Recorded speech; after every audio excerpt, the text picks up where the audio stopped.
जय माता दी दोस्तों। अब मैं आप सबको दुर्गा सप्तशती का 5वां अध्याय सुना रही हूँ। 5वां अध्याय देवताओं द्वारा देवी की स्तुति। चंड-मुंड के मुख से अंबिका के रूप में की प्रशंसा सुनकर शुंभ का उनके पास दूत भेजना और दूत का निराश लौटना। बोलिए नव दुर्गा मैया की जय। महर्षि मेधा ने कहा, पूर्व काल में शुंभ निशुंभ नामक असुरों ने अपने बल के मद से इंद्र का त्रिलोकी का राज्य और यज्ञों के भाग छीन लिए और वह दोनों इसी प्रकार सूर्य, चंद्रमा, धर्मराज और वरुण के अधिकार भी छीनकर स्वयं ही उनका उपयोग करने लगे। वायु और यज्ञ अग्नि का कार्य भी वही करने लगे और इसके पश्चात उन्होंने जिन देवताओं का राज्य छीन लिया था उनको अपने अपने स्थान से निकाल दिया।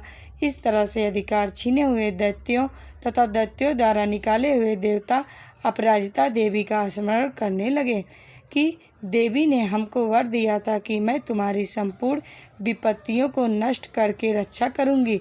बोलिए नव दुर्गा मैया की जय। ऐसा विचार कर सब देवता हिमालय पर गए और भगवती विष्णु माया की स्तुति करने लगे। देवताओं ने कहा, देवी को नमस्कार है, शिव को नमस्कार है, प्रकृति और भद्रा को नमस्कार है। हम लोग रौद्र, नित्या और गौरी को नमस्कार करते हैं। बोलिए गौरी माता की जय।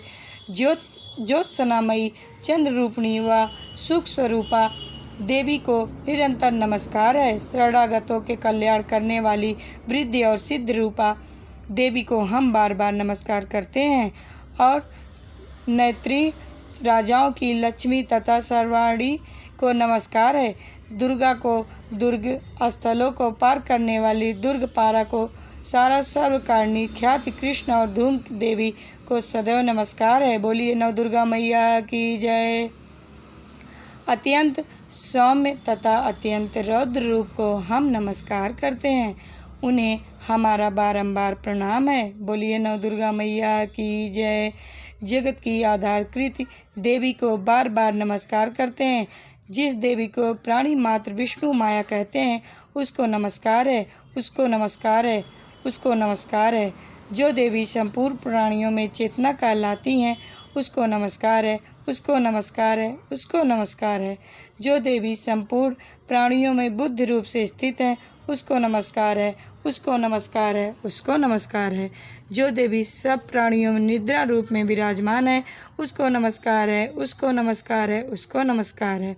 जो देवी संपूर्ण प्राणियों में क्षुधा रूप से विराजमान है उनको नमस्कार है, उनको नमस्कार है, उनको नमस्कार है। जो देवी संपूर्ण प्राणियों में छाया रूप से स्थित है उनको नमस्कार है, उनको नमस्कार है, उनको नमस्कार है।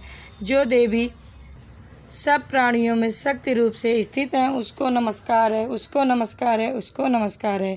जो देवी संपूर्ण प्राणियों में तृष्णा रूप में स्थित है उनको नमस्कार है। जो देवी सब प्राणियों में शांत रूप से स्थित है उनको नमस्कार है। जो देवी सब प्राणियों में जात रूप में स्थित है उनको नमस्कार है। जो देवी सब प्राणियों में लज्जा रूप से स्थित है उनको नमस्कार है। जो देवी संपूर्ण प्राणियों में श्रद्धा रूप से स्थित है उनको नमस्कार है। जो देवी संपूर्ण प्राणियों में कांति रूप से स्थित है, जो देवी सब प्राणियों में लक्ष्मी रूप से स्थित है उनको नमस्कार है। जो देवी संपूर्ण प्राणियों में वृत्ति रूप से स्थित है उनको नमस्कार है। जो देवी सब प्राणियों में स्मृत रूप से विराजमान है उनको नमस्कार है, उनको नमस्कार है।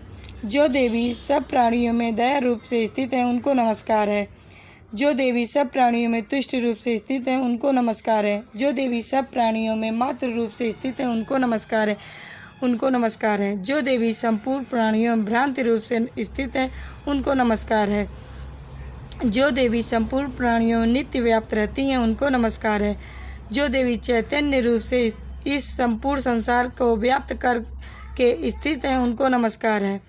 पूर्व काल में देवताओं ने अपने अभिष्ट फल पाने के लिए जिसकी स्तुति की है और देवराज इंद्र ने बहुत दिनों तक जिसका सेवन किया है वह कल्याण की साधना भूता ईश्वरी हमारा कल्याण करें और मंगल करें तथा सारी विपत्तियों को नष्ट कर डालें। बोलिए नव दुर्गा मैया की जय।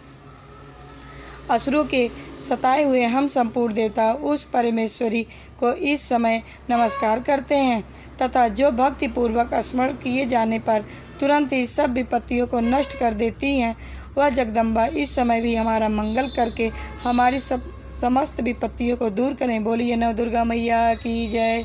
महर्षि वेदा ने कहा, हे राजन, इस प्रकार जब देवता स्तुति कर रहे थे तो उसी समय माँ पार्वती देवी गंगा में स्नान करने के लिए आई। तब उनके शरीर से प्रकट होकर शिवा देवी बोलिए शिवा माता की जय।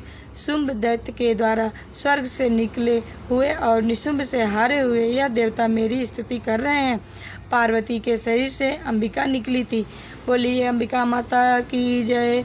इसलिए उसको संपूर्ण लोक में कौशिकी कहते हैं। बोलिए कौशिकी माता की जय। कौशिकी के प्रकट होने के पश्चात माँ पार्वती देवी के शरीर का रंग काला हो गया और वह हिमालय पर रहने वाली माँ कालिका देवी के नाम से प्रसिद्ध हुई। बोलिए माँ कालिका की जय। फिर शुंभ और निशुंभ के दूत चामुंड वहाँ आए और उन्होंने परम मनोहर रूप वाली माँ अंबिका देवी को देखा। फिर वह शुंभ के पास जाकर बोले, महाराज, एक अत्यंत सुंदर स्त्री हिमालय को प्रकाशित कर रही है।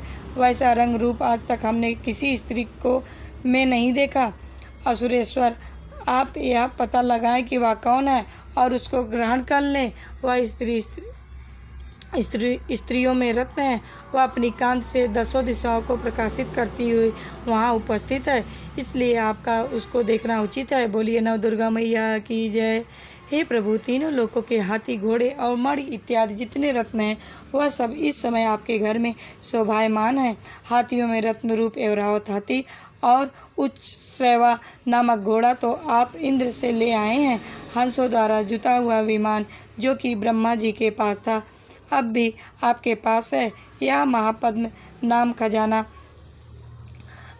आपने कुबेर से छीना है। समुद्र ने आपको सदा खिले हुए फूलों को किंजकलनी नामक माला दी है। वरुण का कंचन की वर्षा करने वाला छत्र आपके पास है। रथों में श्रेष्ठ प्रजापति का रथ भी आपके पास ही है।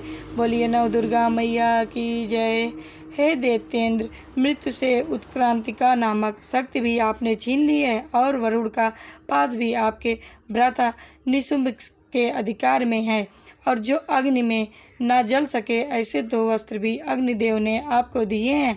हे दैत्यराज, इस प्रकार सारी रत्न रूपी वस्तुएं आप संग्रह कर चुके हैं, तो फिर आप यह कल्याणकारी स्त्रियों में रत्न स्वरूप अनुपम स्त्री आप क्यों नहीं ग्रहण करते। महर्षि मेधा बोले, चंड मुंड का यह वचन सुनकर शुंभ ने विचारा कि सुग्रीव को अपना दूत बनाकर देवी माँ के पास भेजा जाए। बोलिए नव दुर्गा मैया की जय। प्रथम उसको सब कुछ समझा दिया और कहा कि वहाँ जाकर तुम उसको अच्छी तरह से समझाना और ये उपाय करना कि जिससे वह प्रसन्न होकर तुरंत मेरे पास चली आए। भली प्रकार समझा कर कहना। दूत सुग्रीव पर्वत के उस रमणीय भाग में पहुंचा जहाँ देवी रहती थी। दूत ने कहा, हे देवी, दैत्यों का राजा शुंभ जो इस समय तीनों लोकों का स्वामी है, मैं उसका दूत हूँ और यहाँ तुम्हारे पास आया हूँ। संपूर्ण देवता उसकी आज्ञा एक स्वर से मानते हैं। अब जो कुछ उसने कहला भेजा है वह सुनो। उसने कहा है, इस समय संपूर्ण त्रिलोकी मेरे वश में है और संपूर्ण यज्ञों के भाग को पृथक पृथक मैं ही लेता हूँ और तीनों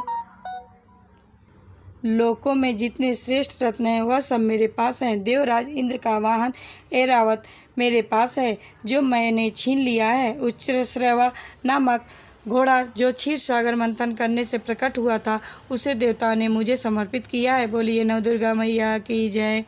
हे सुंदरी, इनके अतिरिक्त और जो भी रत्न आभूषण पदार्थ देवताओं के पास थे वह सब मेरे पास हैं।